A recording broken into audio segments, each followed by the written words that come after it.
एक समय की बात है। एक छोटे से नगर में एक गरीब ब्राह्मण परिवार रहता था। उस परिवार की एक बेटी थी गौरी। वह बहुत ही सुंदर, सरल और भगवान शिव की परम भक्त थी।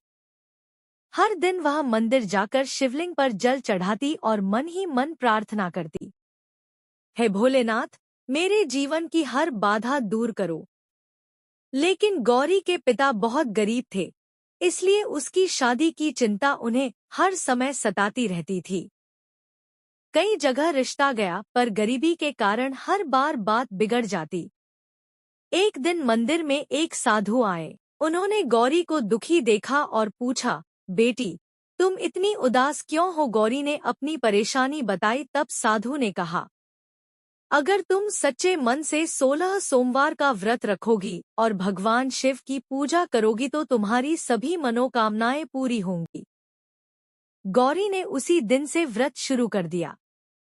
हर सोमवार वह सुबह जल्दी उठती, स्नान करके साफ कपड़े पहनती, शिवलिंग पर जलबेलपत्र और दूध चढ़ाती और दिन भर उपवास रखती।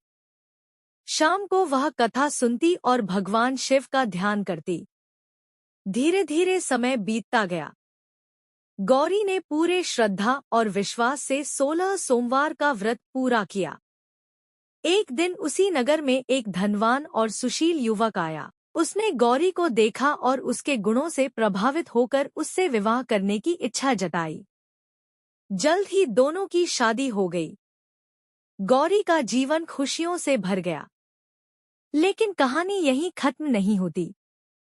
शादी के कुछ समय बाद गौरी अपने नए जीवन में व्यस्त हो गई और उसने सोमवार का व्रत करना छोड़ दिया। कुछ ही दिनों में उसके जीवन में समस्याएं आने लगीं। पति बीमार पड़ गया, घर में कलह होने लगी और धन की कमी भी आने लगी। गौरी को अपनी गलती का एहसास हुआ। उसने तुरंत फिर से भगवान शिव का व्रत शुरू किया और पूरे मन से प्रार्थना की, हे भोलेनाथ, मुझे क्षमा करें, मैंने आपकी भक्ति में कमी कर दी। भगवान शिव उसकी सच्ची भक्ति से प्रसन्न हुए। धीरे धीरे उसके सारे कष्ट दूर हो गए। पति स्वस्थ हो गया, घर में सुख शांति लौट आई और धन धान्य की कोई कमी नहीं रही। गौरी ने जीवन भर हर सोमवार को व्रत रखना जारी रखा और हमेशा खुशहाल जीवन